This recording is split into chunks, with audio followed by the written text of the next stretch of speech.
Thank you for joining me. Today we're going to be discussing cybersecurity threats and attack vectors.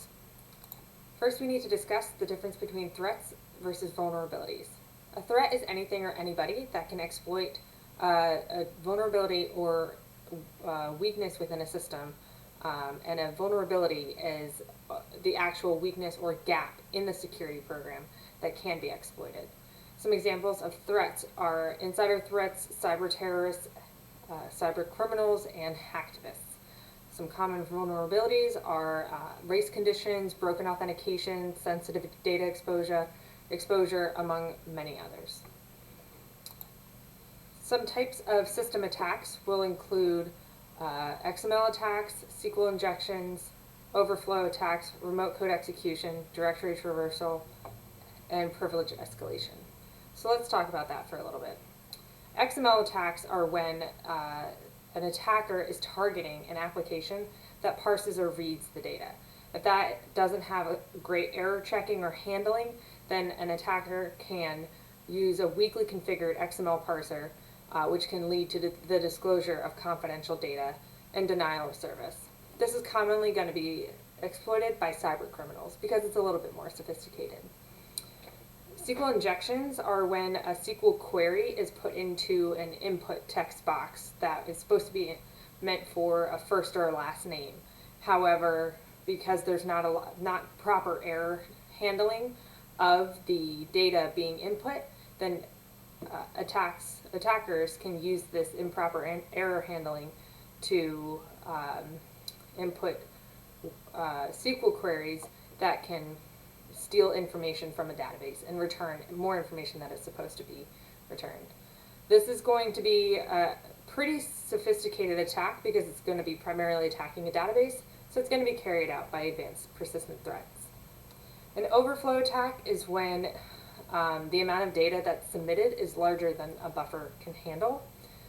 Typically, it's a type of attack that occurs because of a poorly written application or operating system code.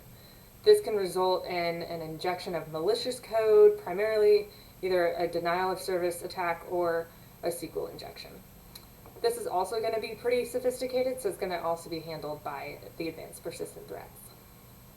Another one is the remote code execution. This occurs when a hacker gets hold of the local system and is able to execute code that resides on another machine. Commonly used through the remote desktop applications. So really this could happen anywhere across the world, which is a serious problem. In some cases, remote code has been embedded into a website, and in others it's injected into a user's browser. So you just really have to be careful what you're clicking on. This is going to be occurring mostly by hacktivists because they're going to be targeting specific websites or users for social or political gain. Directory traversal occurs when malicious individuals are able to access parts of a directory that are restricted or they're not supposed to have access to. They're able to break out of a root folder or restricted folders and execute commands outside of the web server's root directory. And this is going to typically occur by insider threats. Finally, we have privilege escalation, which occurs, which is the process of exploiting a bug or weakness in an operating system to allow a user to receive privileges to which they're not entitled. It can be used to delete sensitive files or important files such as logs to see who accessed a system or not, view private personnel information, and much more. This is going to typically occur by cyber terrorists. To continue, we also have password spraying, which is the technique used by obtaining passwords and then trying it across multiple accounts, or the same password across multiple accounts. Since accounts can be locked out after a number of attempts, this actually helps to divert that, since it won't trigger one account too many times. This also would be handled by a hacktivist because they're typically going to know who can have access to passwords and then how many times an account is going to be locked out. Next we have credential stuffing. Credential stuffing is not going to be as sophisticated. It's going to typically occur when malicious individuals have obtained a password file and need to match passwords with the appropriate account to gain access to a system.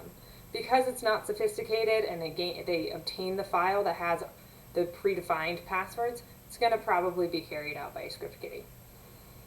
Also, we have impersonation. This is when somebody takes on the persona of somebody within the company, either in a higher authority or is looking over somebody's shoulder to gain access. This will typically occur through insider threats because they're already in the system and they already have access to everything. We also have man-in-the-middle attacks. This one can be a little different. The attacker can take control over information between two systems and actually divert information to the attacker system that is meant to go through a DNS server or through a DHCP server to retrieve IPs. We can get into the details a little bit later, but this will typically occur by cyber terrorists because it's really targeted. We, moving along, have rootkits as well. Rootkits are going to be a set of tools that hackers can use to gain access to a computer file after they've gained access and escalated their privileges to administrator.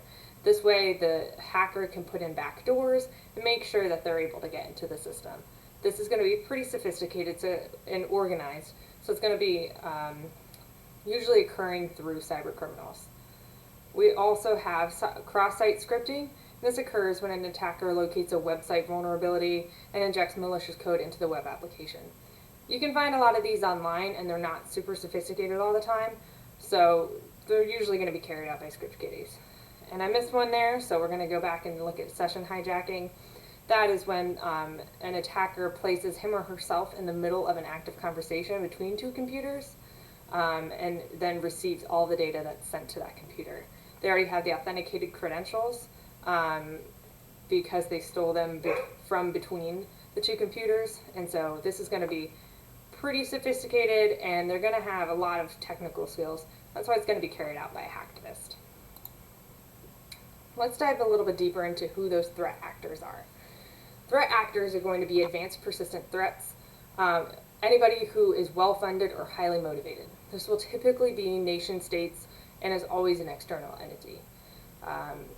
Cyber terrorists will occur through unlawful attacks on cyber systems and networks for political or social objectives, and they are typically doing this to coerce governments or people for a political or social cause. Script kiddies, as described previously, are not very advanced, and they're somebody that uses pre-written scripts to perform attacks because they can't write it themselves. This can be internal or external, but it's usually going to be external. Cyber criminals are typically professionals really motivated by money. They have all the capabilities of carrying out sophisticated attacks, but they also go at it through as any physical attack as well. So looking out for somebody that could potentially block them from the system and coordinating ahead of time. And they're always going to be an external entity. Hacktivists are going to be somebody that uses their cyber attacks and technical skills for specific purposes. Think of this like black hat hackers that are trying to gain access to systems for their own good or for what they believe is an important societal focus. Insider threats is anybody that already works for a company or organization and uses their institutional knowledge to harm cyber infrastructures. They know which systems to harm, so they can actually save some time in their attacks. In kind of order from most severe to our hospital to least severe, it's going to be the advanced persistent threats, insider threats, cyber terrorists, cyber criminals, hacktivists, and script kiddies. The advanced persistent threats are going to mostly be focused on national security secrets, blackmailing foreign governments, and possibly obtaining military control. The least serious threats are going to be overflow attacks, and most serious would be a SQL injection. It's categorized in this order because SQL injections gain access to databases, and that's where all the the meat of the organization lives, and so that can be very dangerous for any company. Insider threats, their main goal is to exfiltrate data for monetary value, wreak havoc, or create distrust in the organization. They're out for personal gain, and they're going to use their previous access to harm the specific organization. In this matter, the least serious threat is impersonation, and that's going to be because most people, or some people at least, will know who they are and are going to be verifying credentials. The most serious that they could do is the directory traversal, because they know which folders and people to target, which could be more detrimental to the organization. Cyber terrorists are going to really focus on coercing governments or companies into the social or political action, and not be as much of a threat towards the hospital as APTs or insider threats. However, we should worry about privilege escalation and man-in-the-middle attacks with them. Privilege escalation is going to be a less serious threat because they're probably going to be noticed prior and be able to be traced a lot sooner. Man in the middle, you probably won't know what they're doing until it's too late. And that's why it's going to be more serious.